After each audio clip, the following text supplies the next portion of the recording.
I now present the other half of the McCatty team, Mark. So I'm excited to be here. So why am I here? So I have come out of the manufacturing environment. I spent 20 years in manufacturing, and then I was recruited from that into consulting. And so that's been about 20 years I've been doing that. And in that environment of consulting, I've worked at a lot of different organizations. I'm being told I need a mic. So I've been working in consulting with a lot of different organizations. Can you hear me now? Okay.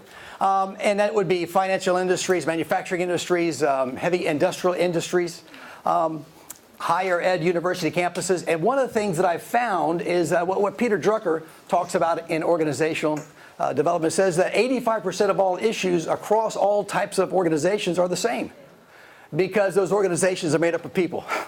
And so we talk about organizations. Organizations is just a collection of people that are working together towards a common goal. That could be a business, that could be a church, that could be a neighborhood, that could be a family unit or a couple, husband and wife. And so one of the things that I'd like to give you as a tip to talking about active communications and keeping it positive is something that I have experienced in organizations. You have seen it. As a matter of fact, Betty talked to me about it yesterday.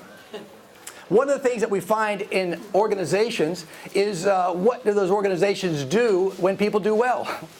And so one of the things I do when I go into an organization is ask folks there, hey, how do you know when you've done a good job? And so what would we like to hear the answer? Well, we'd like them to say, well, when I do a good job, I'd like people to notice. I'd like them to say thank you. I'd like them to, right? That's what we like. But what do you think I generally hear when I ask that question? How do you know when you're doing a good job? You don't. Generally, the answer is no news is good news. I don't hear anything unless, you know what I'm saying? One of the interesting things I had a guy say to me, it was around this question, and he was talking about doing a good job and not being recognized. And he said this. He said, Mark, doing a good job around here is like peeing in a dark suit. He says you get the warm feeling, but nobody sees it. And so one of the things I'd like to give you, that if you just do this, this will help build and keep good communications, good relationships, is to recognize people when they do things well. And so for that, if you'll help me here, because I hold this microphone, I'm going to ask you, if you wouldn't mind, put your hands together for Alan and his team for what they've done here.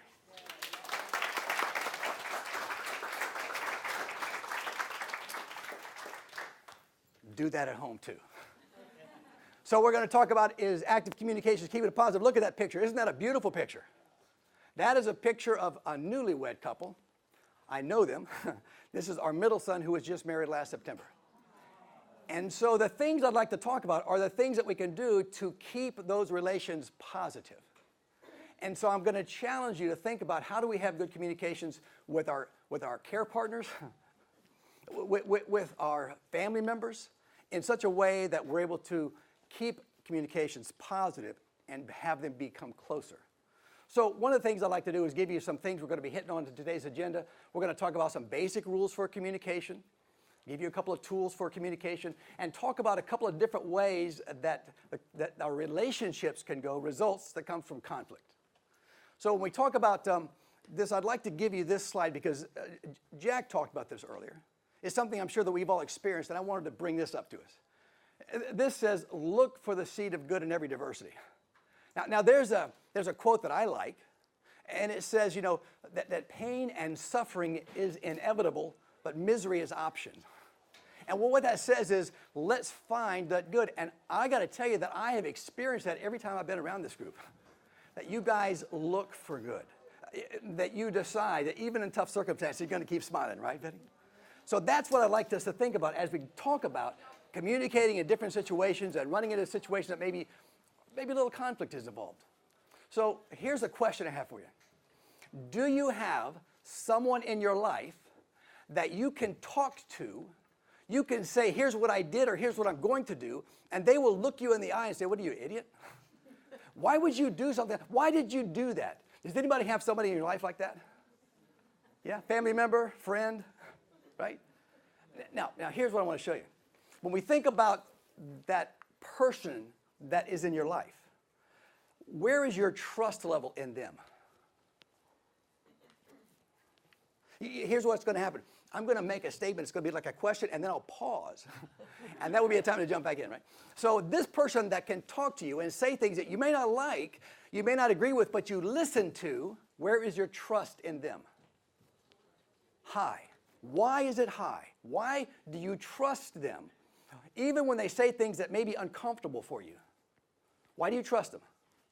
Because you know they have your best interest in mind. Yeah, say that again, please. Because you know that they have your best interest in mind. Because you know, you believe, you feel that what they're saying for you and not for them. You with me? In the South, we say amen. Right? Because here's the deal. Here's the deal.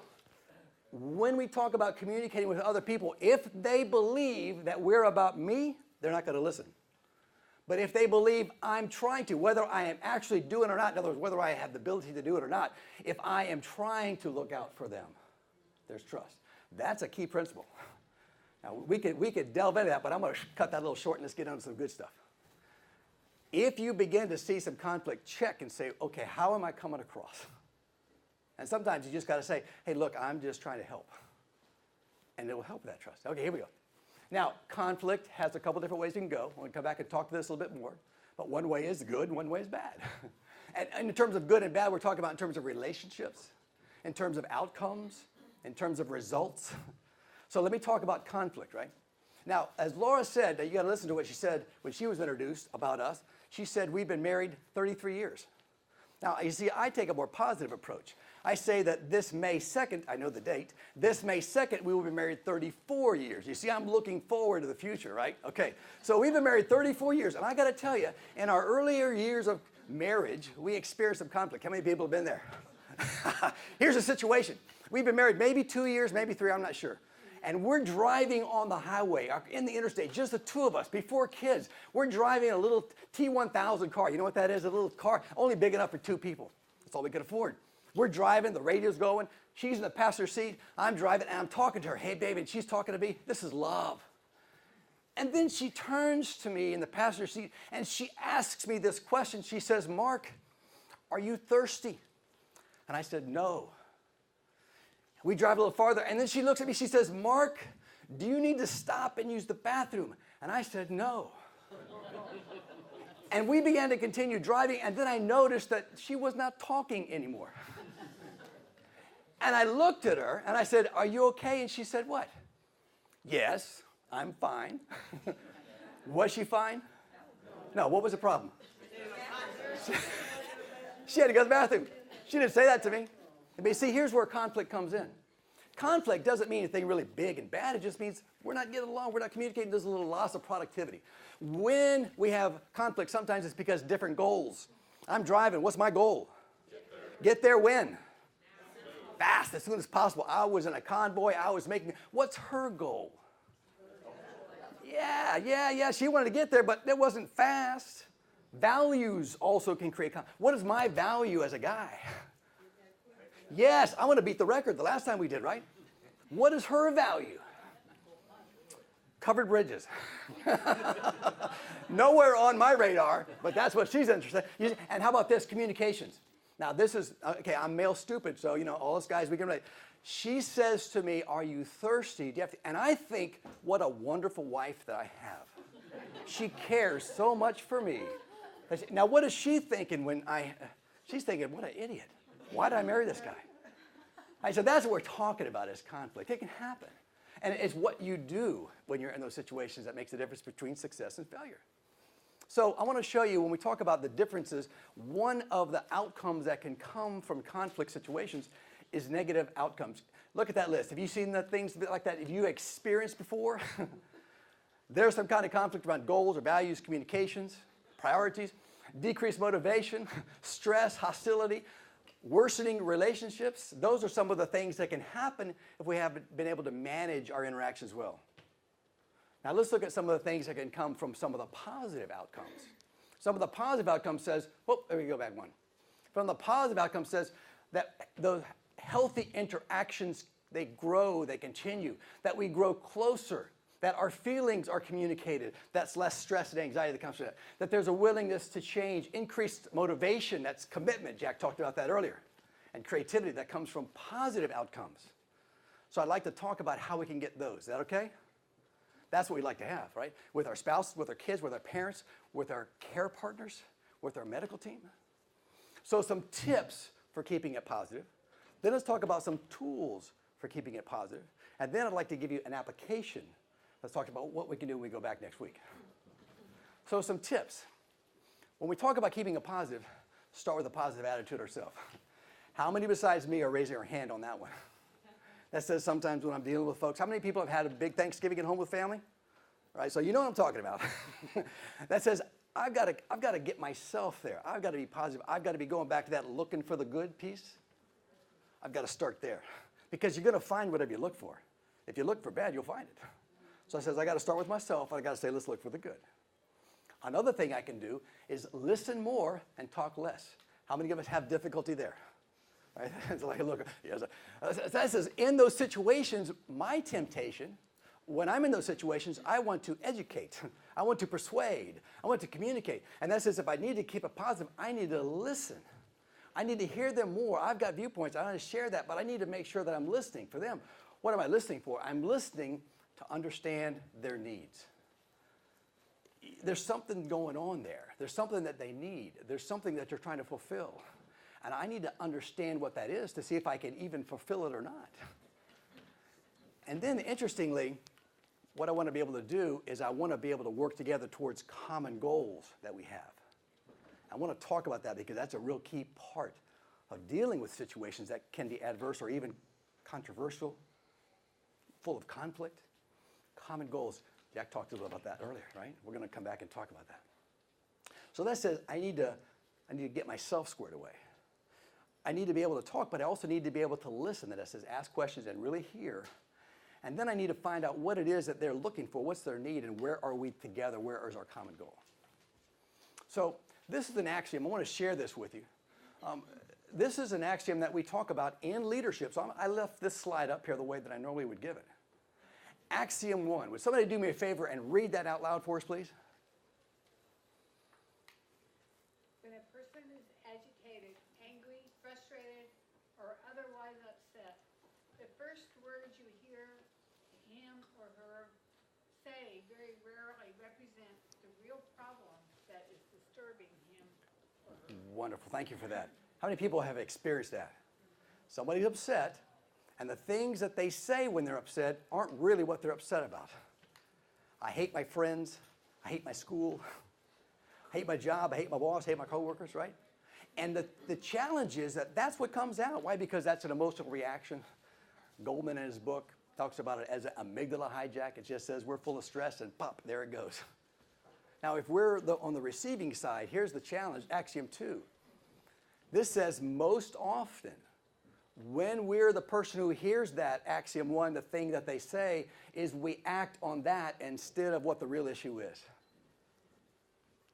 So I was working in Toledo, Ohio, and working with a company that was having a lot of difficulties. They were not reaching their productivity level goals and equality goals and all kinds of things going on. And as sometimes happens, they brought me in to work with them, and they pointed out one person. They said, you got to watch that guy, Fred. He's a troublemaker. He's been here a long time, full of trouble. And so I am dealing with Fred. I'm working with him. He's part of the group, part of the employee group that's there. And he's got a lot of axiom 1 stuff.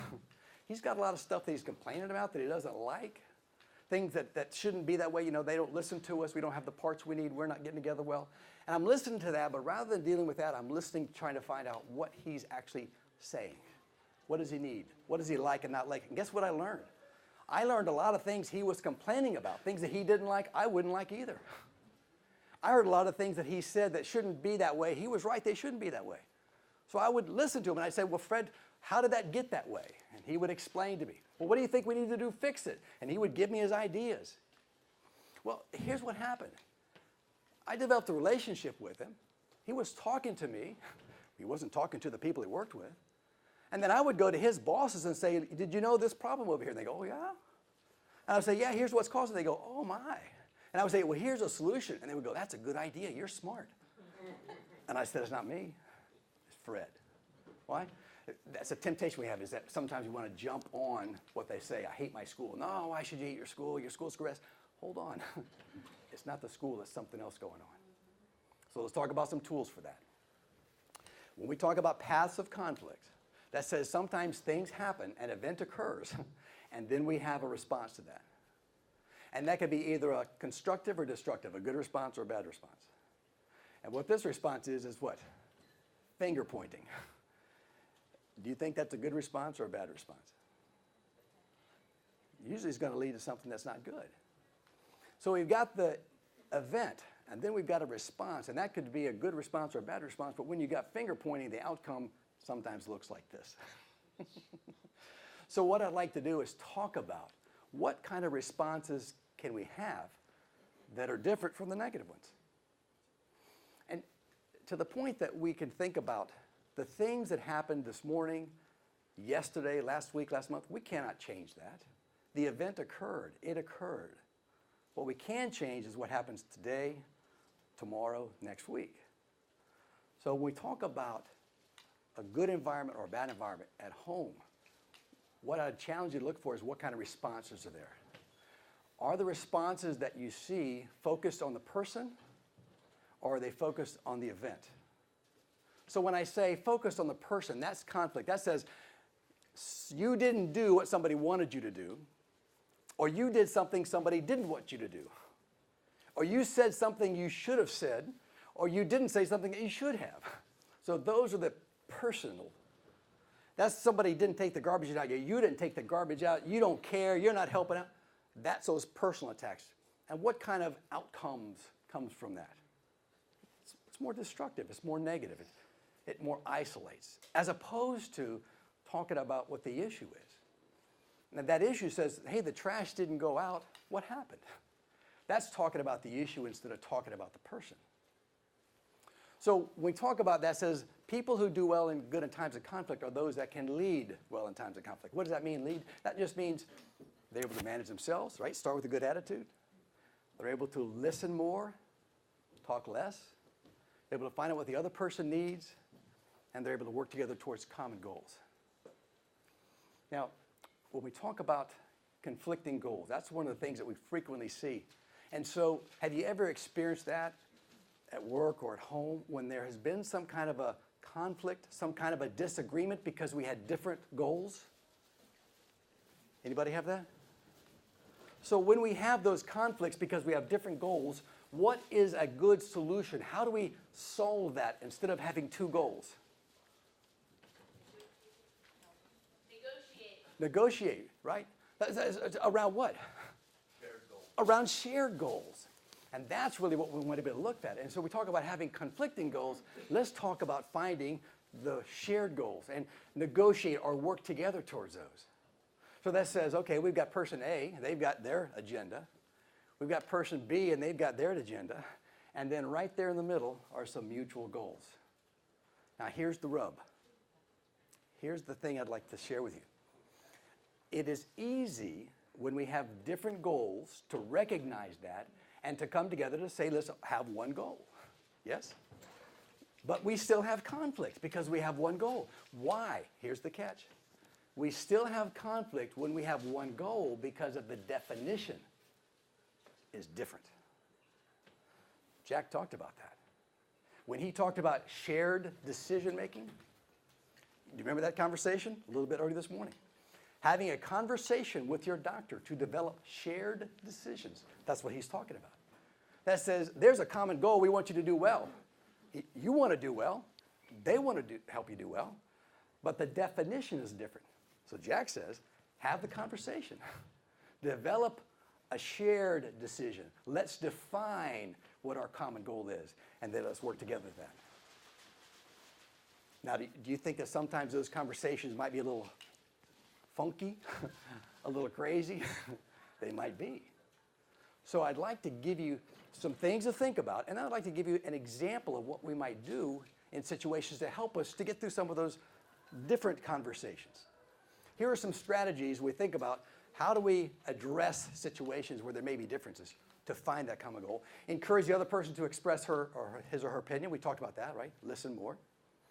Demonstrate that you're listening and being involved. Now, how do you demonstrate that you're listening? Make comments. Interact. Guys, it's not watching TV. Right? It says engage with him. Listen for the total meaning. Not going to unpack that right now, but what I say, so let me just lay it out there. Every time someone says something, there's a whole story behind what they said. Listen for the total means understand that story. Where are they coming from? Demonstrate that you understand. I'm going to give you some tools for that. Find that mutual goal. Where is it that we're the same? And then work towards that mutual goal. Now, sometimes it isn't so easy to find that mutual goal, but let me ask you this question. If somebody is angry at you, somebody in your family, somebody at work, somebody in the office of the medical professionals, if somebody is angry, do you want them to be angry? No. There's a common goal. I'm guessing they don't want to be angry either. If somebody is frustrated with you, do you want them to be frustrated? No. You see, it's sometimes hard, but sometimes all we got to do is look. Well, look, you're obviously frustrated. I don't want you to be frustrated either. Why you're frustrated? Let's get you unfrustrated. That's what this says. How do we do it? We listen, we pay attention, we work towards that common goal. We find out what happened in the past to cause it, what we can do in the future to fix it. Now let me ask you if you'll help me to observe a situation. I'm going to ask Laura, have you got that? Okay. And there's another microphone. Here it is. Do I need another actor? Have you got one? Do a reading for us? Okay. Since you're an impromptu actor, right? Come on up. You going to do situation one? Sure. There's one for there. There you go. Thank you for doing I'm that. going to read this. You're gonna So let me set this case up while they prepare. There's a script. We're going to have to hold to that script. And here's the situation. Charles is a 14-year-old who has just moved in with his dad, Tom. You know which one is Tom? He's the one with the pants on. Okay. And the stepmother, Helen. And there's Laura's Helen. So several problems have arisen as a result of this new situation.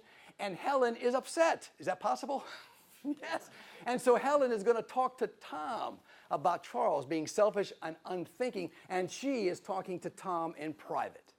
Here is their conversation. I'm sick and tired of Charles's attitude. What attitude? He expects me to clean up after him and cook for him and run errands for him. But he never helps me around the house or does his chores. That's not a big deal, honey. All teenage boys are like that. You're always defending him. He is rude and uncaring, and you don't even see it. Honey, I think you're overreacting. You're just being a normal kid. Overreacting?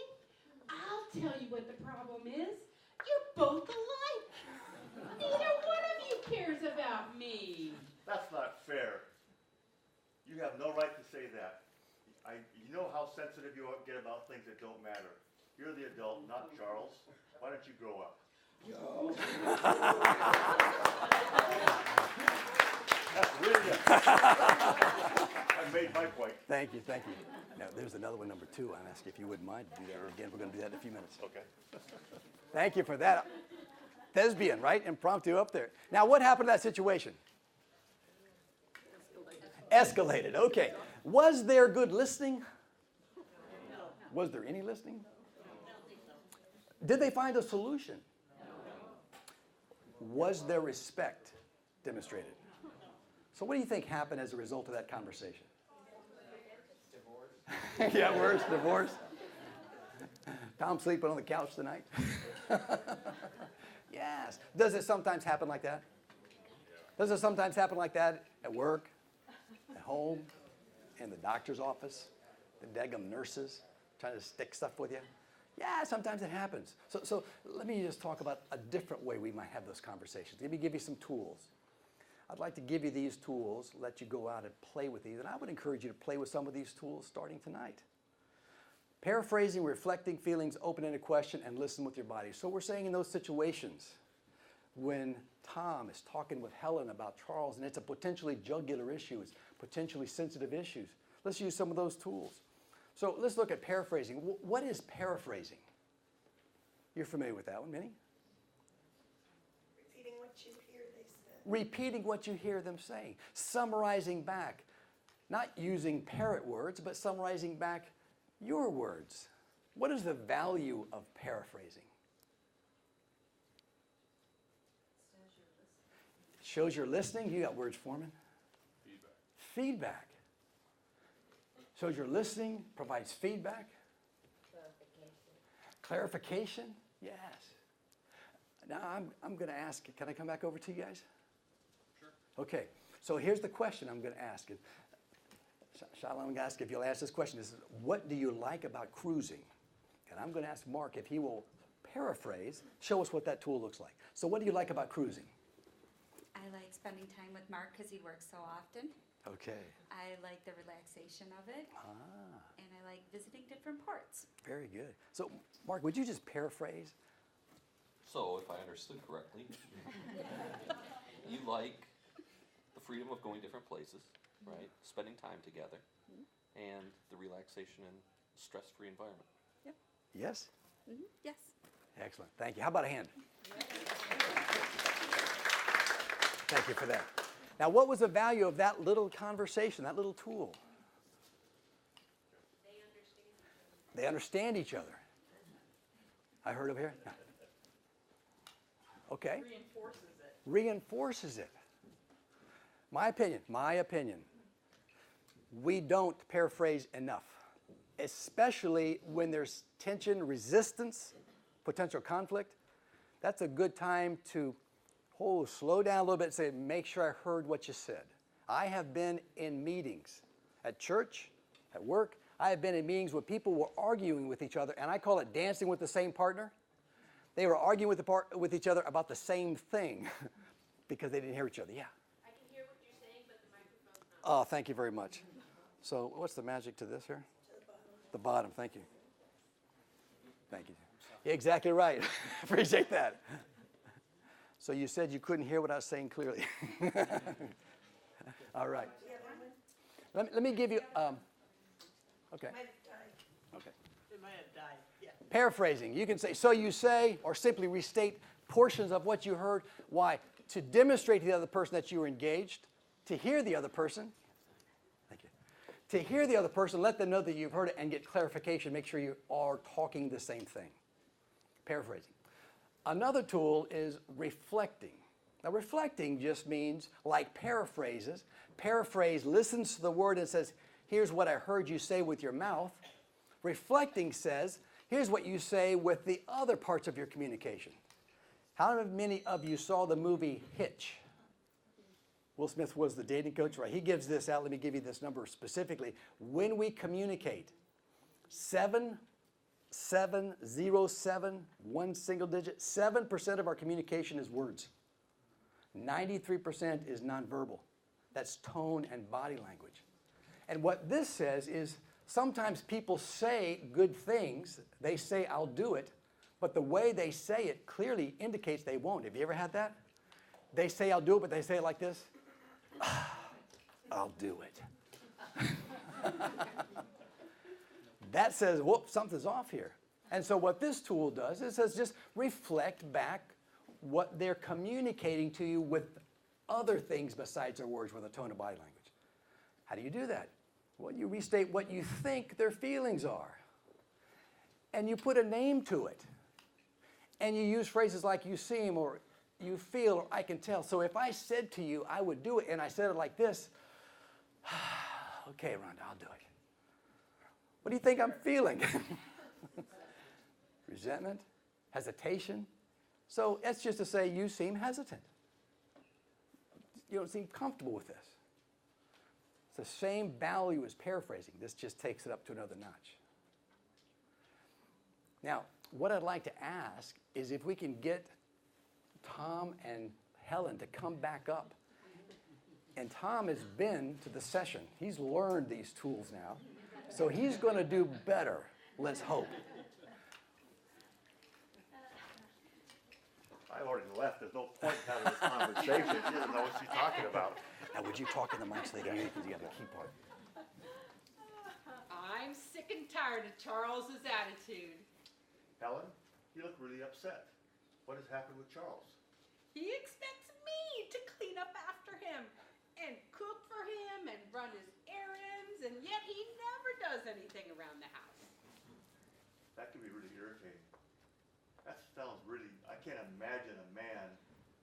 that very easily. No problem.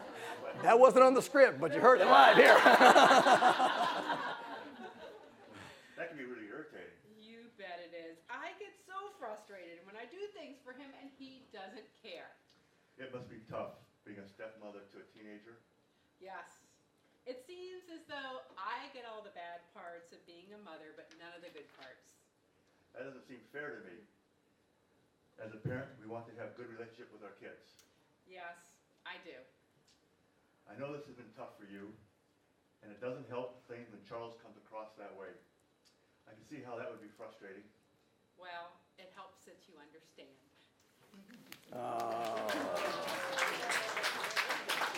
Thank you, Tom.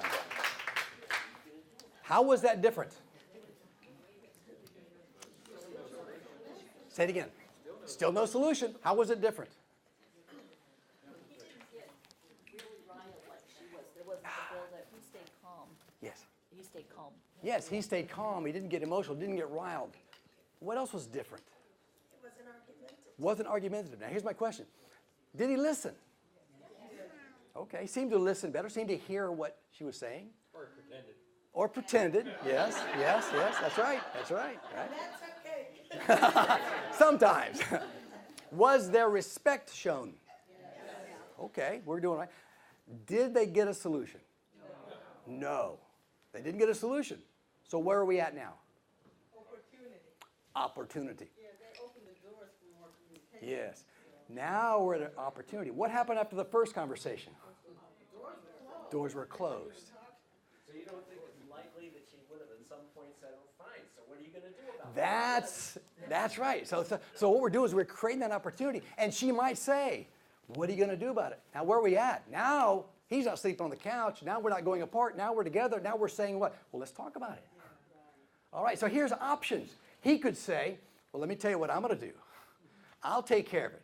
Or he could ask her, what do you think we should do? Or he could get them together and say, let's bring Charles in and let's all talk about it. Any options are available now that were not available before. But as you said, right, is it natural? Is it normal? So for some of us, it's different. And that says that means it's got to be something that we intentionally do, and we help ourselves to develop a habit to do that. Because the options are the same. When we have conflict, it can deteriorate into worse relationships, lost results, or it can develop into increased motivation, better relationships, outcomes we both want. And that says, going back to that mutual goal. What is the mutual goal that we're looking for? And then the definition of that. And here's another piece. We talked about paraphrasing. We talked about showing that emotion, reflecting back, just putting a name to it. That you seem upset, you seem happy. Right? When the Broncos win the Super Bowl, how many folks will be happy in there? And we can say, you seem happy the Broncos won. Here's another tool, and that says ask open-ended questions. I'm not going to spend a lot of time on this, but this just says ask questions that are not yes and no questions. How, what, tell me. Why are those the type of questions I'm suggesting that you ask? Absolutely. We're going to get more information. And do we need more information? Yes. If we need to understand what their needs are, what they're upset about, what they want, we need that information. And so asking these type of questions can help us. You get clarification about what they meant. You can get more information about what it is that they want, what they think, why they think it, what they feel and why they feel it, and then ask for implications. And that goes back to every time someone says something, there's a whole story behind that. Well, what do you want us to do then? How should we handle that? That's what could come from that question. And then listen with good body language. Okay, so I've been married coming on 34 years. I had to work on this one. You see, I'm going to tell you women something. Men have the abilities to look at a TV screen, to listen to the game on the radio, to read the newspaper, and talk with you at the same time. It might not appear that way, and we won't remember much of the conversation. So what this says is, use some good body language. I told you 7% of the communication is the words. 38% of the communication is the tone. 55% of the communication is our body language and the environment. When I work with individuals on a one-on-one, that's what I'm working on. Because sometimes there's what they call micro expressions. That says somebody says something and it gets you and you shoot your eyebrow up real quick, but then you catch yourself. Well, they saw that eyebrow go up. That says be attentive to how you come across. Use good body language. Use good positive language. So, dealing with conflict. Preparation, that's a key. Let me give you something that you can do. And what I'm going to do is go back to the MSF magazine that was in your bag. I believe everyone has that same one. And I'm going to turn over